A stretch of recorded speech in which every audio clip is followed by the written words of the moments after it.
Evolução em Dois Mundos, André Luiz, capítulo 14, da segunda parte, aborto criminoso. Ele faz duas perguntas, ou melhor, ele responde a duas perguntas. A primeira é: reconhecendo-se que o crime do aborto provocado criminosamente surgem em esmagadora maioria nas classes mais responsáveis da comunidade terrestre, como identificar o trabalho expiatório que lhes diz respeito, se passam quase totalmente desapercebidos da justiça humana. Temos no plano terrestre cada povo com o seu código penal apropriado à evolução em que se encontra, mas, considerando o universo em sua totalidade como reino divino, vamos encontrar o bem do Criador para todas as criaturas como lei básica, cujas transgressões deliberadas, ou seja, praticadas com decisão, são corrigidas no próprio infrator, com o objetivo natural de conseguir em cada ciclo de trabalho no campo cósmico, dentro da mínima cota de pena. Ou seja, no universo todo é preciso respeitar o direito do outro. Todos somos iguais perante Deus. Então, quem pratica algum crime deve ser punido por ele mesmo, não com masoquismo, mas com a menor intensidade possível, porque o objetivo da punição é que ele sinta o que fez e se transforme, não faça mais.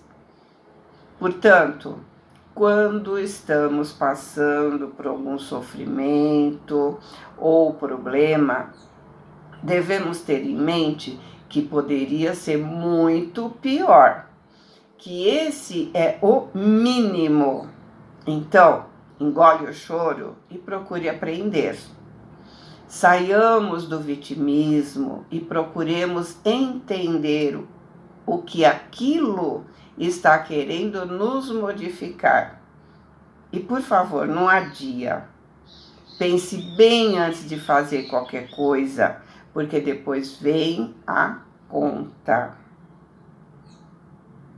E ele continua: no entanto, atendendo-se a que a justiça perfeita se eleva indefectível, ou seja, que não falha, sobre o perfeito amor no hausto, no sopro de Deus, em que nos movemos e existimos, toda reparação diante da lei básica a que nos referimos se realiza em termos de vida eterna e não segundo a vontade fragmentária, transitória, que conhecemos na encarnação humana, porque uma existência pode estar repleta de acertos e desacertos, méritos e deméritos, e a misericórdia do Senhor precetua, não que o delinquente seja flagelado, seja castigado com extensão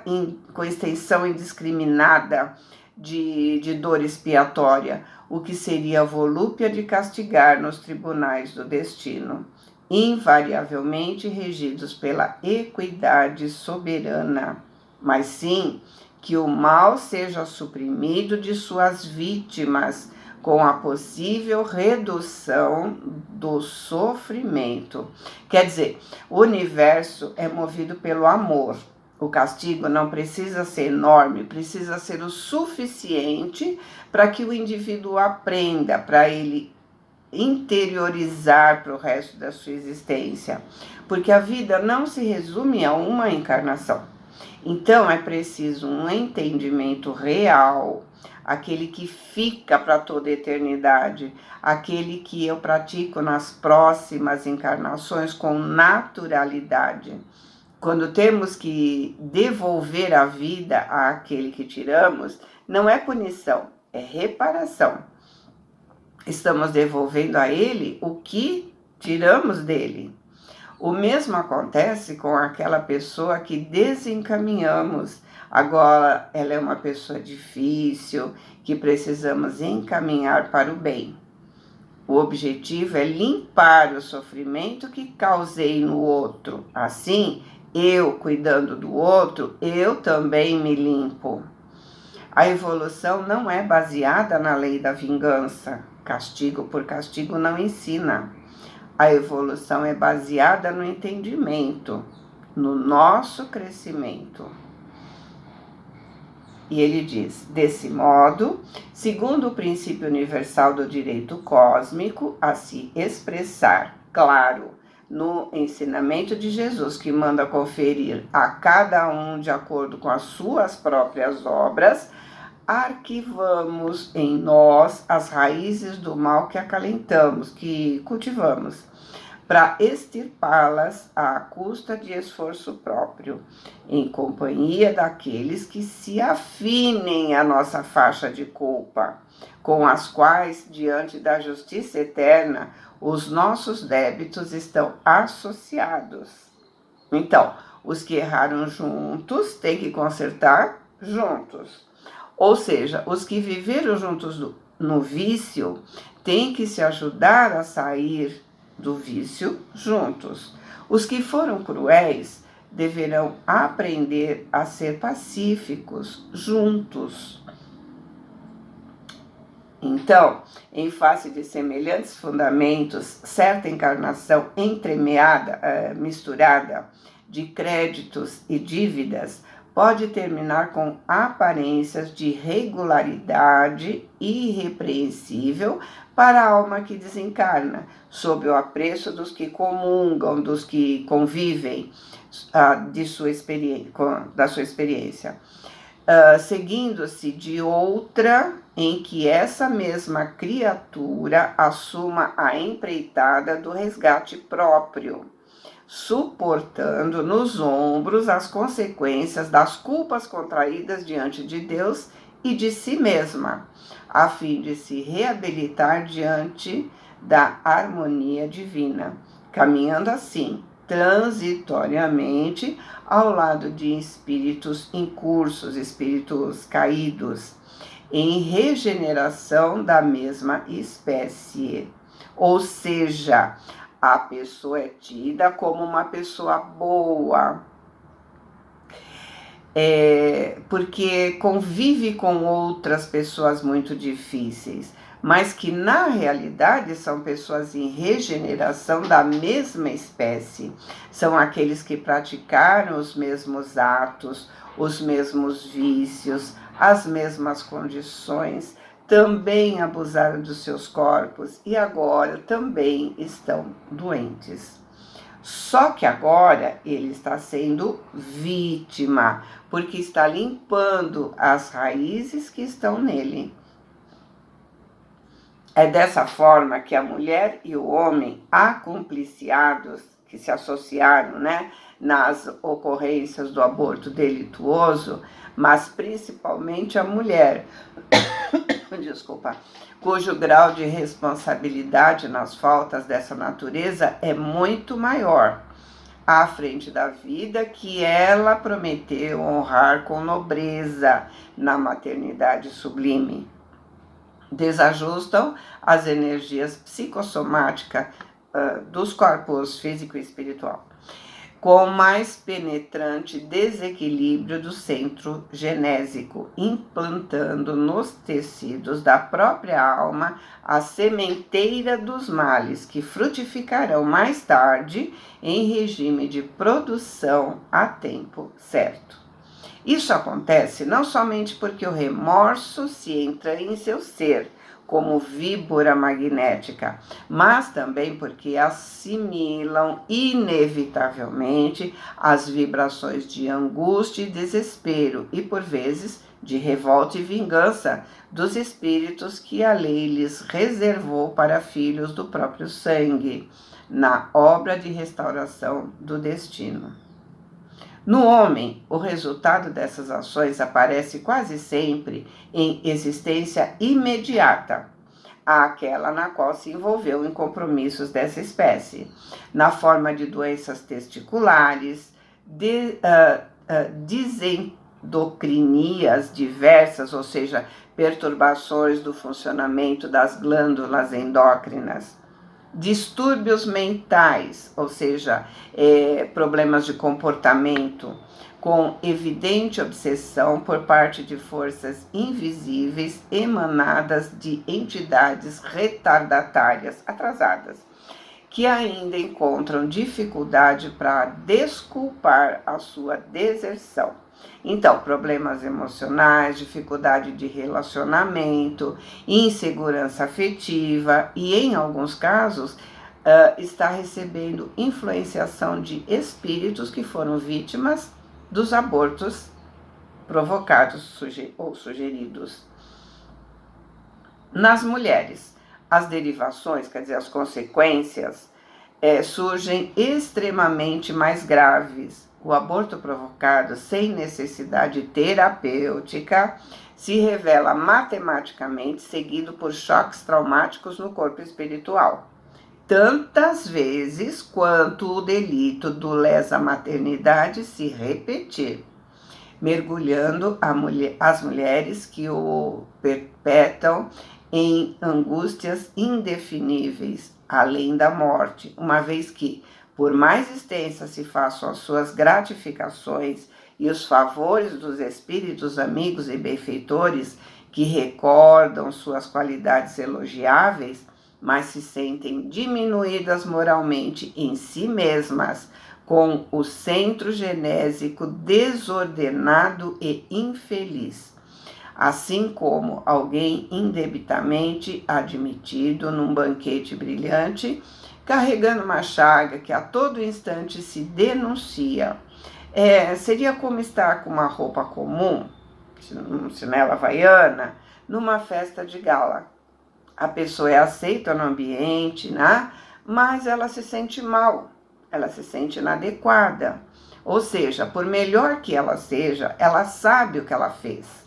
Por isso, os distúrbios. E quanto mais aborto ela provocou, mais o seu corpo espiritual se desordena. A não ser que esse aborto tenha sido necessário terapeuticamente falando.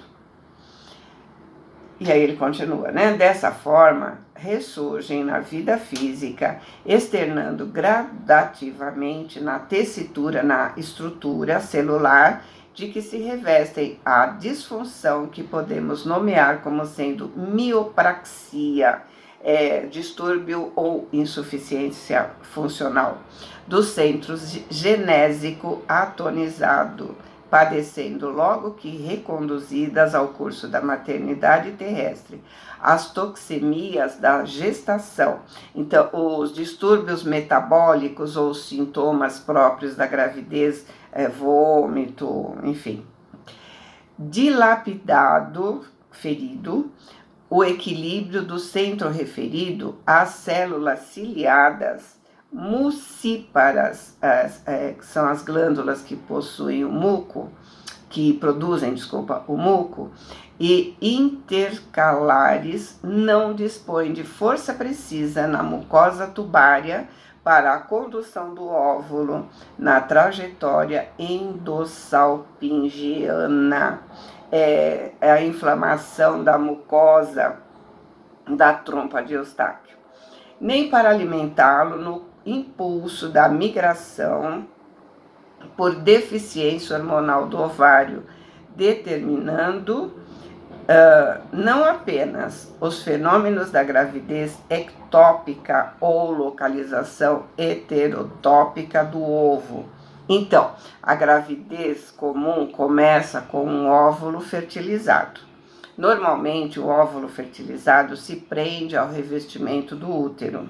No caso da gravidez ectópica, o óvulo fertilizado se implanta em algum lugar fora do útero. Uma gravidez ectópica tipicamente ocorre em uma das trompas de Falópio, um tubo que conduz os óvulos dos ovários para o útero. Esse tipo de gravidez ectópica é conhecida como gravidez tubária. Em alguns casos, no entanto, uma gravidez ectópica ocorre na cavidade abdominal do ovário ou do colo do útero. Uma gravidez ectópica não pode prosseguir normalmente. O ovo fertilizado não sobrevive e o feto em crescimento pode destruir várias estruturas maternas.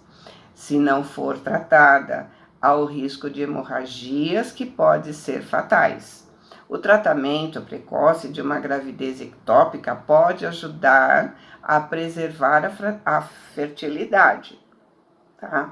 Mas aí ele continua, mas também certos síndromes hemorrágicos de suma importância decorrentes da implantação do ovo fora do endométrio ortotópico. Endométrio é o tecido que reveste internamente o útero e a sua espessura varia de acordo com o ciclo menstrual, de acordo com a variação de concentração de hormônios na corrente sanguínea. É no endométrio que ocorre a implantação do embrião, dando início à gravidez. Então, ele está falando, né? As síndromes hemorrágicas de suma importância decorrentes da implantação do ovo fora do endométrio ortotópico, ainda mesmo quando já esteja acomodado na concha uterina, trazendo habitualmente os embaraços da placentação baixa ou a placenta prévia hemorragípara, que produz hemorragia, que constituem no parto verdadeiro suplício para as mulheres portadoras do órgão germinal do útero em destaque. Enquadradas as arritmias do centro genésico, outras alterações orgânicas aparecem, torturando a vida feminina, como sejam o deslocamento da placenta eutópica, fruto da imaginação, por hiperatividade histolítica, da vilosidade corial, a hipocinesia uterina, ou seja, a diminuição da atividade motora do útero, favorecendo a germicultura do estreptococo, ou seja, a bactéria de forma ovoide, ou do gonococo, é uma bactéria que se localiza na maior parte das vezes em órgãos genitais e é responsável por infecções sexualmente transmitíveis, tanto no homem quanto na mulher. Depois das crises endometríticas puerperais, desculpa, gente, são termos que a gente não conhece, que seriam assim a inflamação pós-parto, a salpingite tuberculosa, a degeneração cística do córeo, a salpingoforite, em que o edema e o exsudato fibrinoso provocam a aderência das pregas da mucosa tubária, preparando o campo propício a grandes inflamações anexiais, em que o ovário e a trompa experimentam a formação de tumores purulentos que os identificam no mesmo processo de desagregação, as síndromes circulatórias da gravidez aparentemente normal, quando a mulher no passado viciou também o centro cardíaco, em consequência do aborto calculado e seguido por disritmia das forças psicossomáticas que regulam o eixo elétrico do coração, se ressentindo como resultado da nova encarnação e em pleno surto de gravidez, do enfraquecimento do aparelho cardiovascular, com o aumento da carga plasmática na corrente sanguínea, por deficiência na produção hormonal, daí resultando graves problemas de cardiopatia consequente. Temos ainda a considerar que a mulher sintonizada com os deveres da maternidade ou na primeira ou às vezes até na segunda gestação, quando descamba aborto criminoso, na geração dos filhos posteriores, inocula automaticamente no centro genésico e no centro esplênico do corpo espiritual as causas sutis de desequilíbrio oculto que se evidenciam na sua próxima existência pela vasta acumulação de antígeno.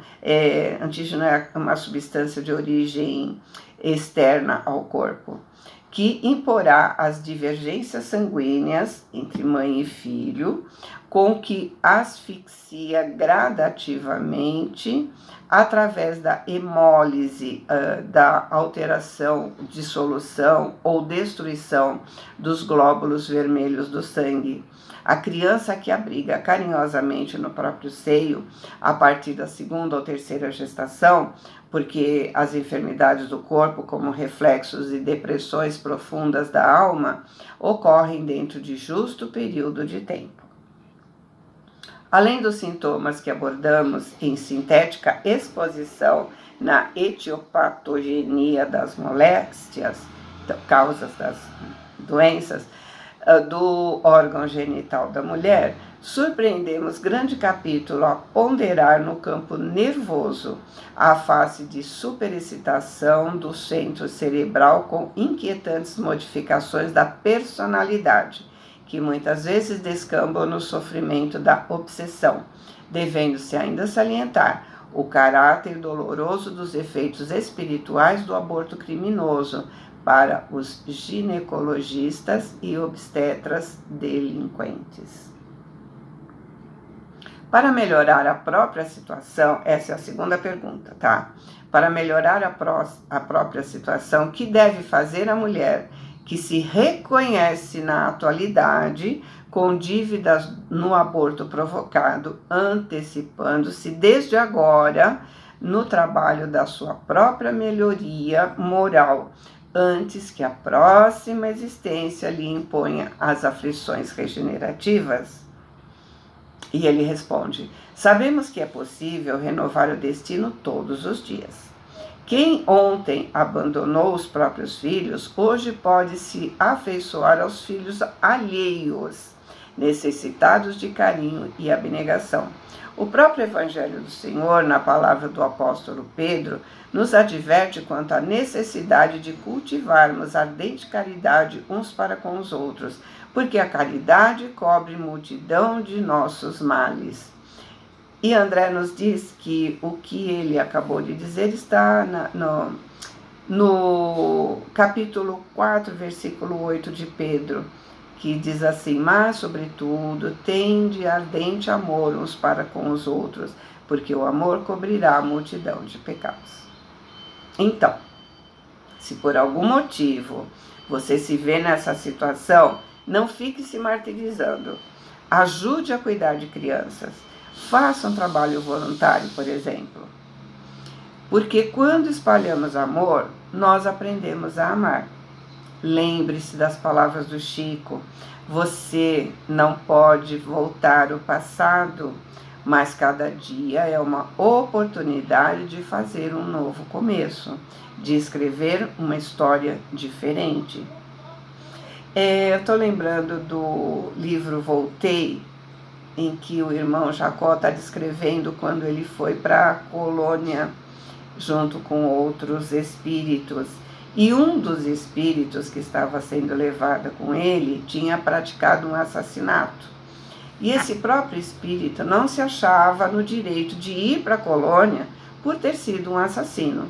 Então, Bezerra de Menezes, né, que é o espírito que os estava levando para as colônias, porque eles foram pelo caminho se distribuindo em várias colônias, ele explicou que o irmão em crise realmente foi homicida em outra época, mas trabalhou em favor da própria regeneração e a bem da humanidade, com tamanho valor nos últimos 30 anos da existência, que mereceu carinhosa proteção dos orientadores do mais alto e que não deveria levar a penitência tão longe, pelo menos naquele momento, a ponto de ameaçar o êxito da expedição. Ele explica por quê, mas aqui não vai entrar no mérito, né? Então, lembrando que se ele estava ali, era por merecimento. Na espiritualidade não tem jeitinho, não tem QI, não tem nada disso. Sim, ele podia ir para a colônia, apesar do crime, que com certeza era uma pendência a ser resolvida no devido tempo. A bondade dele, tudo que ele fez, não cobriu o mal que ele fez, mas deu oportunidade para ele ser recebido numa colônia, ter um outro tratamento, porque ele já era uma outra pessoa. Apesar do crime, ele tinha feito uma nova história, tinha praticado o bem desinteressadamente, aprendeu a amar e, segundo Pedro, o amor cobrirá a multidão de pecados. Não apagará, mas dará condições de ressarcir de forma mais branda. É isso. Fiquem com Deus. Boa semana. Amo vocês.